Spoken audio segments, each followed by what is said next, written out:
अस्सलाम वालेकुम नाज़रीन, एक नए व्लॉग के साथ आपकी खिदमत में हाजिर हैं। मेरे साथ मौजूद हैं सीनियर जर्नलिस्ट सोहेल रशीद साहब और हम इस वक्त सुप्रीम कोर्ट ऑफ पाकिस्तान में मौजूद हैं, जहां पर अब से कुछ देर कबल ही एक बड़ी मच अवेटेड किस्म की जजमेंट वो अनाउंस की है चीफ़ जस्टिस काजी फ़ाइज़ ईसा साहब ने। और जो जजमेंट है वो बड़ी इंटरेस्टिंग है। इंटरेस्टिंग इन अ सेंस, जिस रिलीफ़ के लिए एक शहरी सुप्रीम कोर्ट में आया उसको वो रिलीफ़ भी मिल गया, मगर जो पॉइंट ऑफ लॉ जिसके ऊपर वो आया था उसके ऊपर चीफ़ जस्टिस ऑफ पाकिस्तान ने कुछ अजीब सी ऑब्जर्वेशन दी है। वो मैं समझने की कोशिश करूँगा सोहेल रशीद साहब से। Basically right to information act 19A जो है उसके इतलाक़ के लिए वो यहाँ पर आए थे कि सुप्रीम कोर्ट पर भी उसका इतलाक़ होता है, और हाई कोर्ट ने इसके ख़िलाफ़ फ़ैसला दिया। उन्होंने सुप्रीम कोर्ट से रुजू किया और सुप्रीम कोर्ट से कहा कि जो मुलाजमीन इस वक्त सुप्रीम कोर्ट में काम कर रहे हैं उनकी मालूमात फ़राहम की जाएँ। और ये मामला अब का नहीं है, ये तकरीबन 2019 में स्टार्ट हुआ। और जब उन्होंने सबसे पहले रजिस्ट्रार सुप्रीम कोर्ट को लिखा, मगर रजिस्ट्रार सुप्रीम कोर्ट ने उनकी जो दरख्वास्त थी उस पर अमल नहीं किया। उसके बाद फिर एक लंबा प्रोसेस चला, इंफॉर्मेशन कमीशन और वहाँ से हाई कोर्ट और हाई कोर्ट से अब सुप्रीम कोर्ट। आपको ज़्यादा बोर नहीं करेंगे, फ़ैसले के ऊपर आते हैं। अदालत ने 17 सितंबर को फ़ैसला महफूज किया था, जिसमें अब जो उन्होंने अनाउंस किया है उन्होंने ये कहा है कि हमने अपील मंजूर कर ली है शहरी मुख्तार अहमद की, जिन्होंने सुप्रीम कोर्ट की मालूमात के लिए दरख्वास्त दायर की थी, और 7 रोज़ के अंदर रजिस्ट्रार ऑफिस को ये हिदायत कर दी है कि वो तमाम तर मालूमात भी जो पिटिशनर हैं उनको प्रोवाइड करें। और साथ ही एक बड़ी इंटरेस्टिंग लाइन है, वो लिखा गया है कि सुप्रीम कोर्ट पर जो मालूमात तक रसाई का कानून है उसका इतलाक़ नहीं होता, और ताहम जो मफाद आमा है उसको जहन में रखते हुए अब हिदायत की जाती है रजिस्ट्रार ऑफिस को कि वो तमाम तर मालूमात पिटिशनर को फ्राहम कर दें। और उसके अलावा ये एक बड़ी इंटरेस्टिंग यहाँ पर बात है कि रजिस्ट्रार ऑफिस ने भी तमाम तर जो मालूमात हैं, मुतलका मालूमात हैं, ये फ्राहम ना करने का कोई जवाज़ पेश नहीं किया कि क्यों कर मालूमात फ्राहम नहीं की, क्योंकि आर्टिकल 19A के तहत मालूमात फ्राहम ना करने का कोई जवाज़ नहीं है।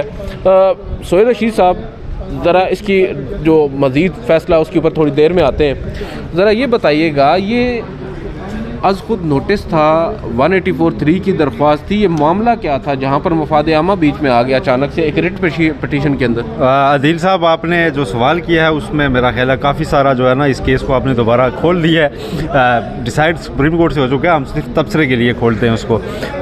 सबसे पहले तो आपने इंट्रो में कहा कि दरख्वास्त गुजार को रिलीफ़ मिल गया। मेरा ख्याल है उसको रिलीफ़ नहीं मिला, उसको मालूमात मिल गई हैं। उसको मालूमात मिल जाएंगी क्योंकि जो फ़ैसला आया है ये फ़ैसला चीफ़ जस्टिस साहब ने ओपन कोर्ट में जो पटिशनर है मुख्तार अहमद उनको ऑफ़र किया था कि आप राइट टू इन्फॉर्मेशन एक्ट को एक साइड पे रहने दें और हमसे वैसे मालूमात ले लें तो चलेगा।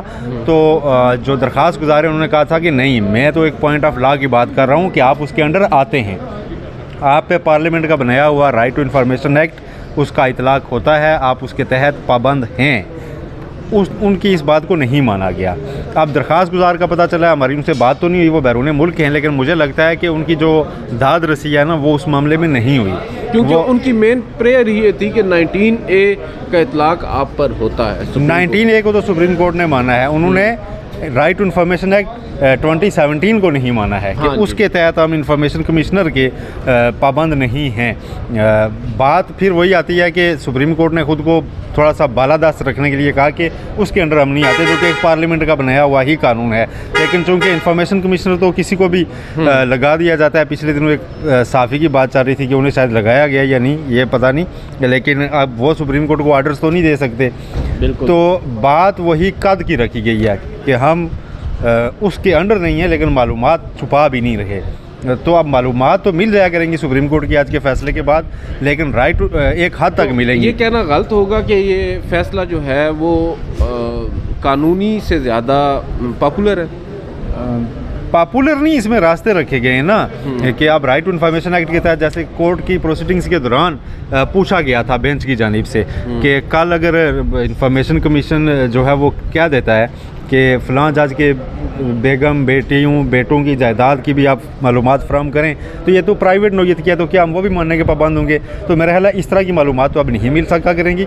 जो इस बिल्डिंग के अंदर की वर्किंग है, जो मुलाजमीन है, उससे मुतल्लिक इंफॉर्मेशन वैसे मिल सकती है, ये आज के फैसले में कहा गया है, लेकिन राइट टू इन्फॉर्मेशन एक्ट के तहत नहीं मांगी जा सकती। वैसे मांग लें आप, आइन के तहत मांग लें, 19A के तहत मांग लें। लेकिन क्वेश्चन स्टिल स्टैंड्स ना कि आप यहाँ पर कह रहे हैं कि बेशक जो ये कानून है मालूमात तक रसाई का, इसका इतलाक़ हम पर नहीं होता, मगर फिर मफाद आमा को जहन में रख कर हम ये कर रहे हैं। तो ये कोई 184(3) की जुरिस्डिक्शन तो यहाँ पर उन्होंने इन्वोक नहीं की, क्योंकि दरख्वास्त थी, एक रेट पिटीशन थी, मफाद आमा का मामला नहीं था, अपील आई हुई थी। और दूसरा उसके साथ कोई बज़ाहिर तो नज़र ये आ रहा है कि उन्होंने शायद क्योंकि दरख्वास्त गुजार को रिलीफ भी देना था, और दूसरी जानिब वो ये अपना एक आप कह सकते हैं जो राइट है या उनके पास एक इख्तियार है अपनी इन्फॉर्मेशन को ख़ुद तक महदूद रखना और ख़ुद को उस कानून के नीचे ना लाने का, तो उन्होंने ये दरमियानी रास्ता निकालते हुए खुद नोटिस लिया है या क्या, मुझे तो समझ नहीं आ रही। अभी तफसीली फ़ैसला भी आएगा,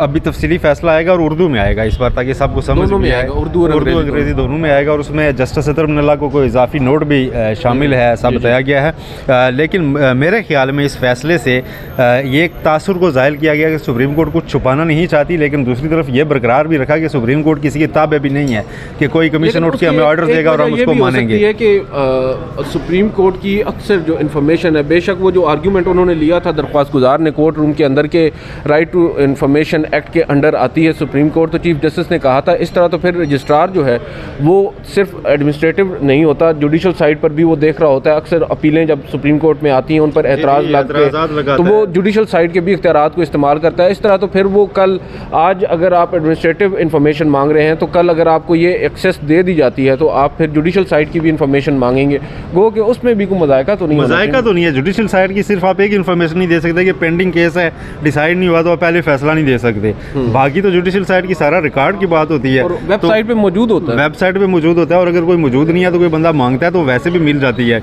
लेकिन राइट टू इन्फॉर्मेशन एक्ट के ऊपर दोबारा अगर थोड़ी देर रहे ना, तो पार्लियामेंट का बनाया कानून है और उसमें कोई तखसीस मेरा ख्याल है नहीं की गई थी कि फ़लाँ के ऊपर लागू होगा, फ़लाँ के ऊपर नहीं होगा। आज पहली उसमें तखसीस ड्रा की गई है कि हमारे ऊपर लागू नहीं होगा, सुप्रीम कोर्ट के ऊपर नहीं होगा। खुद पार्लियामान की बालादस्ती को तस्लीम करते हुए एक ऐसे कानून को भी एक्सेप्ट किया, उसको बरकरार रखा है जिसने उनके अपने इख्तियार और दायरे इख्तियार में, बस उतनी मौज काफ़ी है ना। अब आप क्या चाहते हैं कि सारा कुछ ही पार्लियामेंट के आगे सरेंडर तो नहीं होगा ना, केस टू केस देखा जाएगा। अब इस केस में और तरह से देखा गया है, अगले केस में और तरह से देखा जाएगा। अभी एक और खैर केस चल रहा है जिसमें बज़ाहिर नज़र यही आ रहा है कि बात कर रहा हूँ मैं उसी की बात कर रहा हूँ कि उसमें एक वक्त फिर हो गया।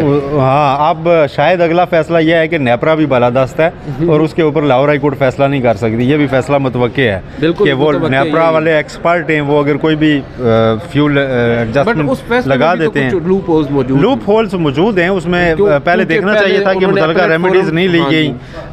देखें, सारे फोरम एग्जॉस्ट करके ऊपर वाले पे आना चाहिए, ये तो एक सिंपल रूल है।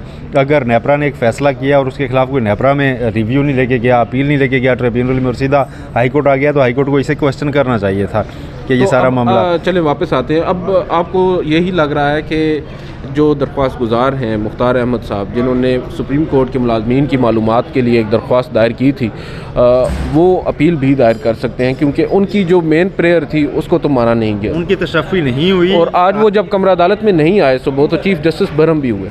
उन्होंने कहा कि उनको यहाँ पर होना चाहिए था। पहले उनके गैर मौजूदगी में उन्होंने गिला किया कि कोई फ़ैसला हाई कोर्ट ने दे दिया है, तो अब तो हमने उनको प्रॉपर सुना और नोटिस किया है, तो आज फिर वो नहीं आए। तो बहरहाल बताया गया कि वो बैरून मुल्क के हैक में बताया जा रहा है कि वो गए हुए हैं, और उससे पता चलता है कि वो थोड़े वेल ऑफ हैं कि बैरून मुल्क भी, और शायद वो कोई रिसर्च का काम ही करते होंगे, क्योंकि उनसे कोर्ट ने भी पूछा था कि आपको ये मालूमात क्यों चाहिए, तो उन्होंने तो वो बड़े वेल प्रिपेयर्ड थे, वो खुद से आए थे, तो उन्होंने कहा था जी कि मैं तो इस कानून के तहत, अच्छा वहाँ भी उन्होंने उस कानून का सहारा लिया था। बिल्कुल, वो यहाँ पे total right to information act के तहत ही आए हुए थे, और मेरा ख्याल है इसलिए मुझे लगता है कि वो दोबारा आएंगे, क्योंकि जब चीफ जस्टिस ने उनसे पूछा था कि आपको क्यों मालूमात चाहिए, तो उन्होंने कहा था राइट टू इन्फॉर्मेशन एक्ट के तहत मैं आपको बताने का मजाज नहीं हूँ, पाबंद नहीं हूँ कि जी आप मुझसे पूछेंगे क्यों चाहिए। जस्टिस ने फिर उनसे कहा था कि मैं सिर्फ अपनी अंडरस्टैंडिंग के लिए, यानी कि उनका एक्नॉलेज किया था कि आपका ये राइट है, राइट टू इन्फॉर्मेशन। आप अगर नहीं बताना चाहते तो ना भी बताएं, उन्होंने ये बात कही थी। बहरहाल नाज़रीन, ये दरअसल केस है, मुख्तार अहमद साहब इसमें दरख्वास्त गुजार थे। उन्होंने 2019 में रजिस्ट्रार सुप्रीम कोर्ट को एक ख़त लिखा, एक दरख्वास्त लिखी, जिसमें उन्होंने कहा कि सुप्रीम कोर्ट में जो मुलाजमीन हैं उनकी मालूमात फराहम की जाएँ, कितनी ख़वातीन हैं, कितनी कुर्सियाँ, कितनी नशस्तें खाली हैं, उसके हवाले से उन्होंने तफसीलात तफसीलात मांगी थी, रजिस्ट्रार ऑफिस ने इनकार किया, जिसके बाद इंफॉर्मेशन कमीशन से उन्होंने रुजू किया और इंफॉर्मेशन कमीशन ने 2021 में उनके हक़ में फ़ैसला सुनाते हुए रजिस्ट्रार सुप्रीम कोर्ट को 20 रोज़ के अंदर शहरी मुख्तार अहमद को तमाम तर मालूमात फ्राहम करने का हुक्म दिया। मगर उस फ़ैसले के ख़िलाफ़ जो इंफॉर्मेशन कमीशन ने किया उसके ख़िलाफ़ रजिस्ट्रार सुप्रीम कोर्ट जो है वो अज़ ख़ुद इस्लामाबाद हाई कोर्ट में गए, उन्होंने उसको चैलेंज किया और आमिर रहमान साहब एडिशनल अटॉर्नी जनरल हैं, उन्होंने उनकी जानिब से बतौर वकील दलाइल दिए। बहरहाल सिंगल बेंच आमिर फ़ारूक साहब का उन्होंने फ़ैसला सुना दिया और ये कह दिया कि सुप्रीम कोर्ट पर इतलाक़ नहीं होता राइट टू इंफॉर्मेशन एक्ट। उसके बाद इंट्रा कोर्ट अपील में गए, इंट्रा कोर्ट अपील में भी उनके ख़िलाफ़ फ़ैसला आया, तो बहरहाल उन्होंने सुप्रीम कोर्ट से रुजू किया और अब सुप्रीम कोर्ट से उनको एक ऐसा फ़ैसला मिला है जिसमें उनकी असल प्रेयर को तो नहीं तस्लीम किया गया, मगर मालूमात, जैसा कि सोहेल रशीद साहब ने कहा कि मालूमात फ्राहम करने का उनको हुक्म बहरहाल मिल चुका है, जो उनकी एक आर्जी तौर पर एक रिलीफ़ आप इसको कह सकते हैं। अब देखते हैं इसको वो आगे किस तरह लेकर चलते हैं। ये थी आज की एक बड़ी खबर और अब देखते हैं आगे इसमें क्या होता है, वो आपको बताएंगे। और इसके अलावा एक और अहम मुकदमा जो फ्यूल एडजस्टमेंट से मुताल्लिक़ है, जो हर हाउस होल्ड, हर शहरी का जो इस वक्त आप कह सकते हैं कि एक उससे मुतल्लिक़ा केस है, उसका भी यहाँ पर फ़ैसला होना है, जिसमें हाई कोर्ट ने उसको ख़त्म किया था फ्यूल प्राइस एडजस्टमेंट को। अब बज़ाहिर नज़र ये आ रहा है कि जो चीफ़ जस्टिस सुप्रीम कोर्ट हैं या जस्टिस अतर मिनल्ला हैं या जस्टिस अमीनुद्दीन खान 3 रुकनी बेंच उस फैसले को कलअदम करार देते हुए मामला दोबारा नेपरा को भेजेंगे डिसाइड करने के लिए। देखते हैं क्या होता है। अभी समात में वक्फा है, जब तक ये वीडियो आप देख रहे होंगे उस वक्त तक शायद वो भी डिसाइड हो जाए। नेक्स्ट वीडियो में आपको उसकी तफसीलात से आगाह करेंगे। इजाज़त दीजिए, अल्लाह हाफ़िज़।